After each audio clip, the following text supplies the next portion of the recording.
ว่าเป็นการสดซกร้องเฮียนคู่พอดีอายุยอกกันเนี่ยเด้ออยู่ในโต๊ะในตังเด้อ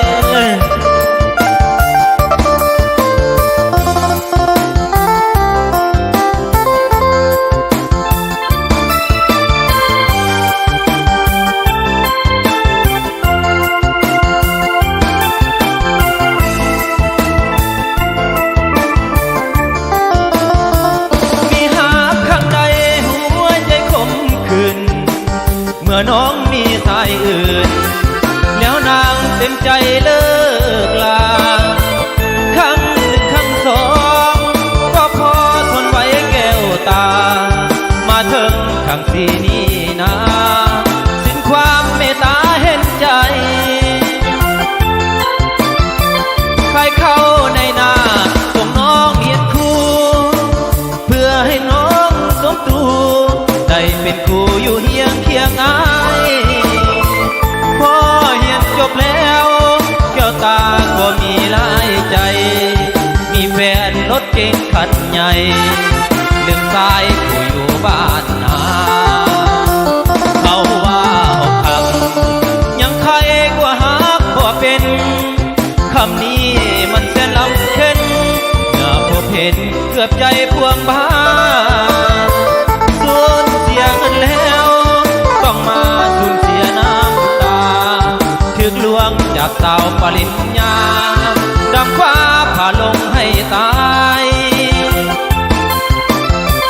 อวยพรสาวคู่อยู่ดีเถิดนะกับหนุ่มรถเก๋งอาบตาอายบ่าวสาวนาขอลาน้องไปบุญอายมันน้อยจนบ่สมตามไว้อกหักครั้งนี้วันไหวหักน้องเต็มใจบ่สมสาวเอาอีเดียวเชะ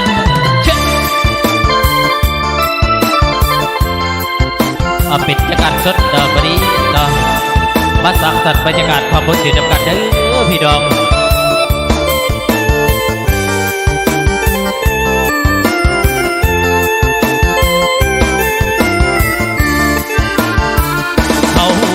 อกหัก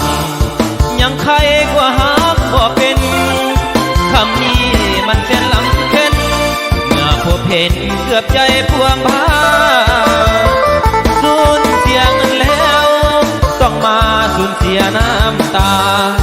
ถึกลวงจากสาวปริญญาดังฟ้าผ่าลงให้ตายอวยพรสาวคู่อยู่ดีเถิดนะกับหนุ่มรถเก๋งอามตาอายบ่าวสาวนางขอลาน้องไปบุญอายมันน้อยจนบ่สมสามไว้อกหักครั้งนี้วันไหวหักน้องเต็มใจบ่สมสาวคู่เอาเขียวสัมภายเด้อเชะว่าเป็นพิเศษทำอาจารย์คีย์บอร์ดเสี่ยวคำขวัญรับประจากบ้านผลสะอาดเด้อ